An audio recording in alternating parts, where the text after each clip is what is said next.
of my experience otherwise has been back in India, where I've been an HR professional. So I started off my career as a recruiter, and I've worked very closely with hiring managers to understand, what it really takes to create a good job description and to attract, candidates and talents accordingly. So today, more from a recruitment standpoint as well as a career coach, I would want to help all of you guys who are looking out for opportunities. So we're going to be talking about CVs. So of course, I'm going to try and break it down and make it as easy for you to follow. But the whole idea would be to take your basic resume into making it brilliant. We're going to cover different aspects, and which would be mostly CV related, then move on to how you should be really decoding a job description, to mistakes that you should be avoiding. And I had a question that came in with different resume formats, so I also will be touching base on that. In the meanwhile, of course, if you do have any questions, feel free to just put a comment in the chat. And once the session is almost over, or it's in line with what I'm currently speaking, I will just try and answer it almost immediately. All right, so to get started, the best way, and I would say the best way to be successful in creating a CV is to always keep it simple, but yet targeted. So what that really means is, you need to look at your CV as a document which not only covers all your work history, but it only covers relevant work history. So if, for example, hypothetically, I'm looking for, or rather I'm looking to apply for a recruitment manager, but I do have experience as a coach, I have experience as, an HR business partner, I will try and make sure that I only talk about my recruitment accomplishments as much as I can. So the more targeted it is, the better it will be for you. And you also need to keep in mind that you're moving away from not only stating tasks. So most of the resumes right now also look like a copy of what the job description looks like. But there has to be a difference, right? You need to be treating your job description like a question. And answers to that should ideally be there in your resume. So move away from it only being task driven, but also make sure that you're adding in results. So you talk about a particular task because, of course, every task should be having a result. You then basically state out the result. Storytelling is definitely key. You should always keep that in mind. And to make it more appealing or make the reader more engaged, while you, at the first go, what I would say is it will be best to start off with your professional summary. And I get a lot of, I rather have read a lot of resumes which basically, talk about what they really want to do. Like, they would use adjectives like I'm passionate, motivated, and I'm looking to work as an HR professional at your company. But it would have worked at some point. But what you need to now do is make sure that you talk about the number of years of experience, mostly relevant, the industries that you worked for. Also read the job description and try and find out 3 hard skills that again make the most sense and most relevant to the job description. And accomplishments, maybe 1 or 2 accomplishments that can actually summarize your entire work experience, for a recruiter to read it and say, hey, you know what, this person is a good candidate, and I definitely would want to call him or her. So, the accomplishments is actually the hook, but, also the other details are equally important. Make sure to write something, towards the end instead of saying you're looking out for opportunities. What you definitely can write is, if you excelled or thrived in a remote environment, if you do have an education to back you up, or any certification or awards, for example, that would help build credibility. I think this is also a good space to start off with. We definitely covered, how your work experience section should be. It should be definitely accomplishment driven, more result oriented, but it also should be, ATS compliant. So we'll talk about the ATS system. So some of you may have already heard about it. It's called the Applicant Tracking System, short for ATS, of course. The whole idea of the ATS system was initially to kind of streamline processes for recruiters. So many companies use it differently. There are companies who, of course, use the ATS system to weed out candidates, I would say rather wet candidates, while some of them need a common system where all the applications then come in and they can update statuses. It's pretty similar to a CRM, but you can look at it mostly for a recruiter. So because there could be a possibility that organizations are using it differently, I would say it needs to be one vetted by another tool, and that's something that you should keep in mind. So there are some very common yet simple guidelines that you should know, that and the key here is again that it needs to match. You need to be using certain words or keywords from the job description to be able to match with content on your resume. So I would say to start off with, in terms of formats, you should make sure that on the header you only have your name with your contact details, not too many, but just a few should also be fine. Like it could be your LinkedIn profile, it could be your professional email address, your contact details, but that should fall below the header. So the header should only have your name highlighted in bold. You should be avoiding tables, you should be avoiding graphs, you should be avoiding scaling grades. A lot of them use that for skills and use that for languages. The system, unfortunately, does not really read that too well. You can use font sizes which could be, your Arial or Helvetica, with about 10 to 12 points at the most. But make sure that the spacing is consistent throughout. So easy to read. If you look at it and you're like, hey, it's too cramped, it is definitely cramped. So make sure that you have that. Also use common words or rather headers. For example, work experience is commonly used. And you would probably also make sure that you don't write that as jobs instead. So just go back and use the traditional way of describing your work. Avoid abbreviations. So if you do see the job description stating that looking for individuals who've completed their master's in human resources, you need to make sure that you also write that way and not so much as an MBA. Yeah. And if the ATS system at the end of it also says that you need to actually upload your CV in a PDF format, the best would be to only upload it in a PDF format. But if it says that you can paste your CV here, please feel free to go ahead and do that. But you can do either or depending on how the system's really asking you for. One of the ways to know that you're actually applying to an ATS system is that when you do click on the apply button, you will definitely be routed not to the company website directly, but maybe the URL will talk to you about the ATS system's name. So I would say if you do see Recruity, or the company's name .recruity.com, that's the ATS system that they're using.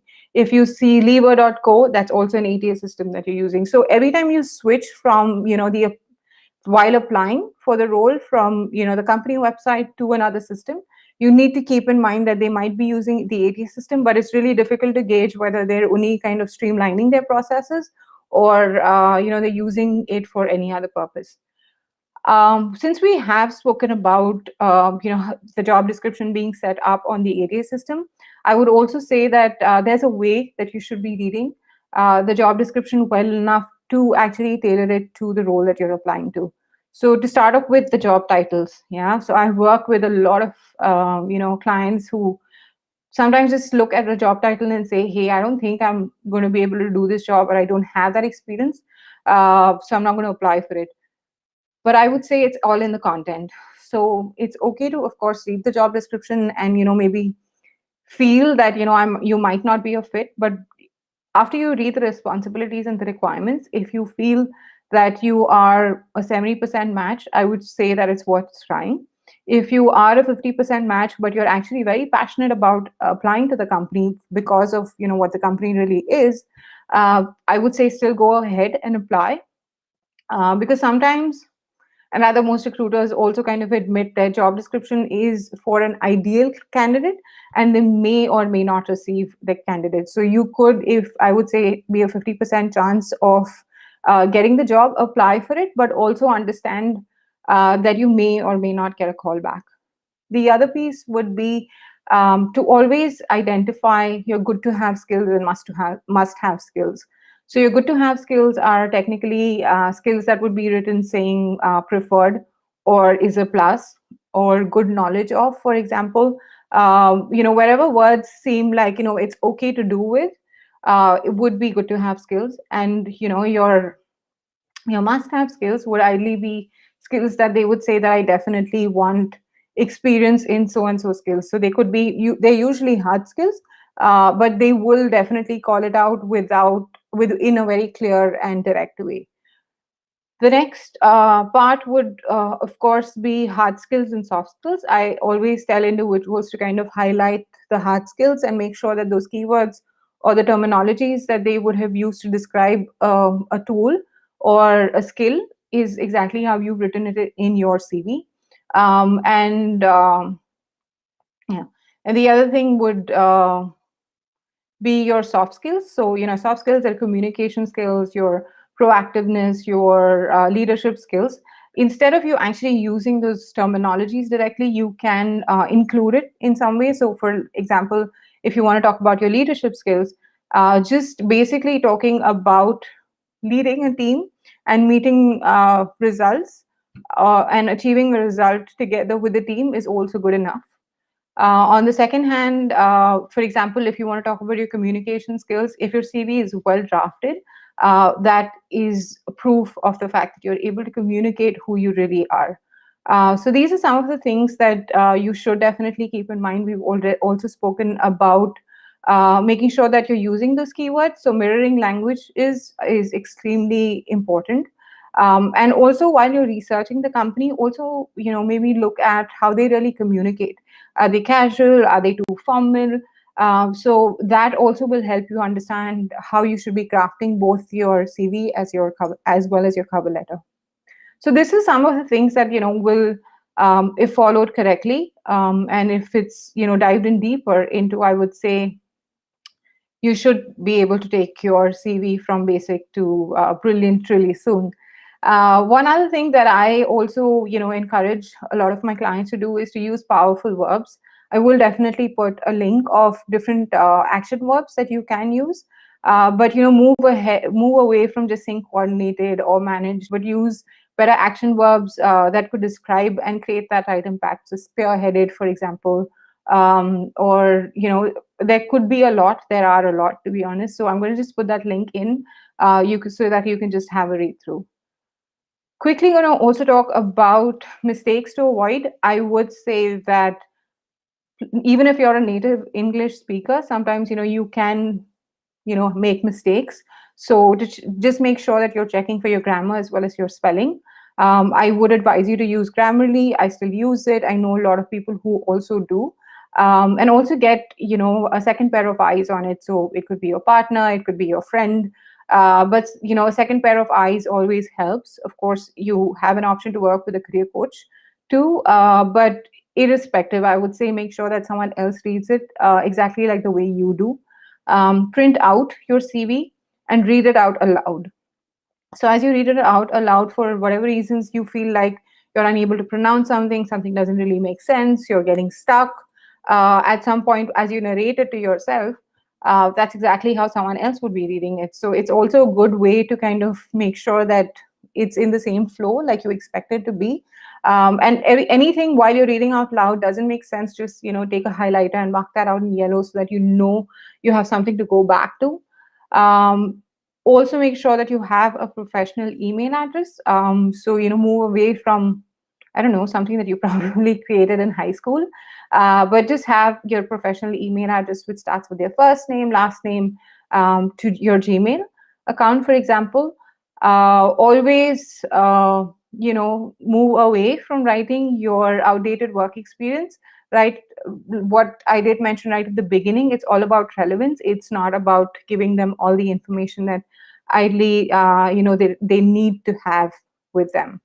Lastly is references. Of course, if you are in countries like Germany, for example, it's very commonly asked. It's also very commonly seen on their resume. But if, for example, if you're back in India, it's not really that important. And you can miss and lose that statement completely, right? Like where you say that request upon references provided on request. It just takes up space, to be honest. So that I would say is optional depending on where you really are at. And coming towards the end of this, I did have someone who reached out to me about understanding the differences with CVs that you can find, say, in another country like India, for example, against Germany. So each country here, especially in Europe, has their own format that you should look out for. But just a quick, comparison with the CVs, it's definitely all about the content. So I wouldn't say that your content in your work experience would change. Or your content in your education could change, but not so much, or your professional summary, right? Those always still remain the same. They have to be impactful, they have to be result oriented, they have to be quantifiable, they have to be relevant always. So nothing really changes in the way you write it. Formats do change. You have to know what kind of company you're applying to. So to get a feel of that, you should be checking their websites. And of course, if they are more traditional, you need to be following the German traditional way of applying for roles. So the CV could require you to have a photograph, for example. It could ask you for personal details like your date of birth. It could also ask you for your citizenship. Um, and which ideally you don't really need to do for international CVs. So to just make that easier as well, I'll be happy to put a link of a tool that has all CV German CV formats. And I think you'll at least get a feel of it. If you don't really like any design, you will see that the personal details are asked very differently, and I think that should just definitely give you a good idea of what's expected out here. Yeah, so that's pretty much what I had for all of you today. If anyone does have any questions, feel free to just put it in the chat right now. But if you do find yourself watching this much later, you can still feel free to comment, and I will get back to you depending, of course, on when I see it. But I will make sure to answer it. So yeah, I'm not really sure if I do have anything for now. But I really appreciate for everyone who's watching this right now. I hope you find it helpful. And if you do have any questions that is resume related, feel free to reach out to me, and I'll be happy to help. And all the best in your job search. If it's looking good for you right now, congratulations already. But if it's not, trust me, it's an experience which will teach you a lot about people, about companies, and it's more about building a career and not just taking up any job. So just keep that in mind and reward yourself for the small wins. If you do find yourself doing well by just maybe getting one call after the 30 applications that you would have sent out last week, please make sure to kind of address that and celebrate that. All right, guys, on that note, I'm going to sign off. And yeah, I will see you next month. I plan to do this on a monthly basis. I will come back with a new topic. If you have any suggestions of the topics as well, feel free to slip that right in the comments, and I will definitely consider that. All right, bye. Have a great day ahead.